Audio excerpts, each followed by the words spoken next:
সকাল থেকে অনেক কাজকর্ম সেরেছি, কিন্তু ভিডিওটা আর চালু করিনি। কেন বলো তো? আজকে একটুও মন নেই যে ভিডিও করে তোমাদের সাথে শেয়ার করব। দুদিন ধরে দেখছি ভিডিওগুলো খুব আপ ডাউন খাচ্ছে, তার জন্যই মনটা ভীষণ খারাপ।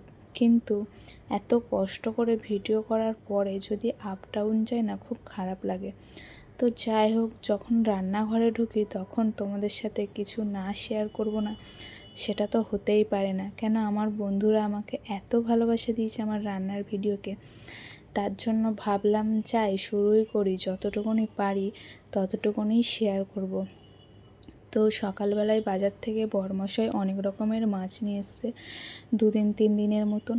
তো অত মাছ তো আজকে সব একসাথে খাবো না, বললামই তো 2-3 দিনের মাছ নিয়ে এসছে।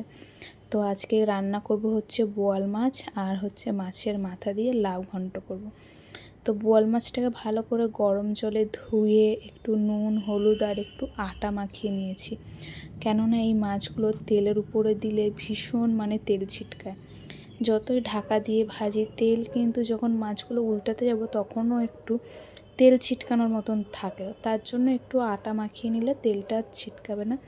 তোমরাও যারা যারা এই মাছ ভাজতে ভয় পাও, সবাই একটু আটা ছড়িয়ে নেবে নুন হলুদ মাখানোর পরে, দেখবে মাছগুলো বেশ গোটা গোটাও থাকবে, ভাজাটাও দারুণ হবে।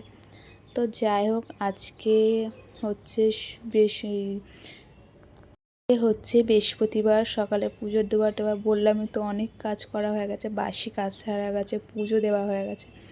আর এই যে ভাইয়া দাদার বনু, ও ওকে দাদা বলে আর ওকে বনু বলে, দুজনা খেলছে, লুকোচুরি খেলছে, এ ঘর ও ঘর দৌড়োদৌড়ি করছে। আর এই ঢোলটাকে নিয়ে দুদিন ধরে খুব বাজনা হচ্ছে, কান মাথা একদম ঝালাপালা হয়ে যাচ্ছে। তো বন্ধুরা, তোমরা সবাই কেমন আছো? আশা করছি তোমরা সবাই খুব ভালো আছো, আর আমরাও সবাই খুব ভালো আছি। ওই যে বললাম, দুদিন ধরে একটু আপ ডাউন যাচ্ছে, তার জন্য একটু মনটা খারাপ। তো যাই হোক, রান্নাবান্না সব কমপ্লিট হয়ে গেছে। চলো তোমাদের সাথে শেয়ার করি রান্নাবান্নাগুলো। দেখো, এখানে আছে মাছের মাথা দিয়ে লাউ ঘন্ট, তার সাথে আছে গন্ধরাজ লেবু। গন্ধরাজ লেবু হলে কোনো কথাই হবে না, একটু ডালটা এখানে মার খেয়ে গেল, ডালটা হলে আরও বেশি ভালো হতো। আর অল্প তেল মশলা দিয়ে বোয়াল মাছ করেছি, আলু বেগুন দিয়ে ঝোল। এই হচ্ছে আজকে দুপুরের রান্না। তো দুপুরে রান্নাবান্না করে একটু রেস্ট নিচ্ছিলাম, তারপরে সোনা পাপাকে পড়াতে বসেছিলাম। তো পাপাকে জিজ্ঞেস করলাম কি খাবে। পাপা এখন বলছে চাউমিন বানিয়ে দাও। আর তোমাদের দাদা ভাই, তারপরে শ্বশুর মশাই, আমার শ্বশুর মশাই, সবাই না বাড়িতে চাউমিন বানানোটাই বেশি পছন্দ করে, দোকানের চাউমিন অত পছন্দ করে না। তার জন্য সন্ধ্যাবেলায় একটু এই চাউমিন বানাচ্ছি। তো দেখো বন্ধুরা, সকাল থেকে সংসারের সবার কথা ভাবতে ভাবতে সারাদিনটা আমার কোথায় কেটে গেল। রান্নাঘরেই সেই সকাল থেকে রান্নার ভিডিও তোমাদের সাথে শেয়ার করছিলাম, তারপরে এই সন্ধ্যাবেলায় টিফিন বানাচ্ছি, সেই রান্নাঘরেই তোমাদের সাথে ভিডিও শেয়ার করছি।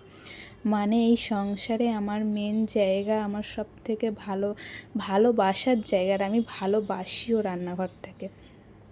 জানোই তো আমি রান্না করতে ভালোবাসি, রান্নাঘর গুছিয়ে রাখতে ভালোবাসি।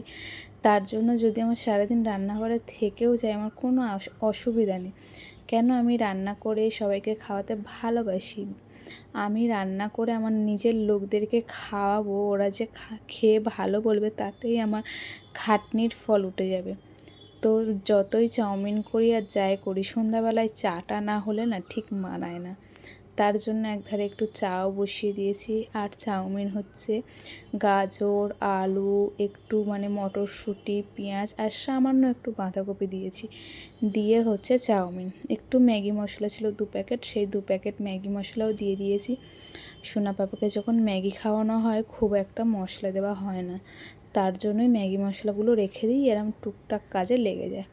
তো দেখো, আজকের ভিডিওটাতে শুধু সকাল থেকে রান্নাবান্নাই শেয়ার করলাম, কাজকর্মর কিছু শেয়ার করা হলো না। তো ওই বললাম যে সংসারে সারা দিন কোন জায়গায় আমার কেটে যায়, সেটাই তোমাদের সাথে শেয়ার করলাম। আর বললাম আমার সব থেকে প্রিয় জায়গা এটা, আমার কেন, এটা প্রত্যেক মেয়েরই দেখবে সারাদিন রান্নাঘরে এটা করতে সেটা করতে কেটে যায়, তাই না?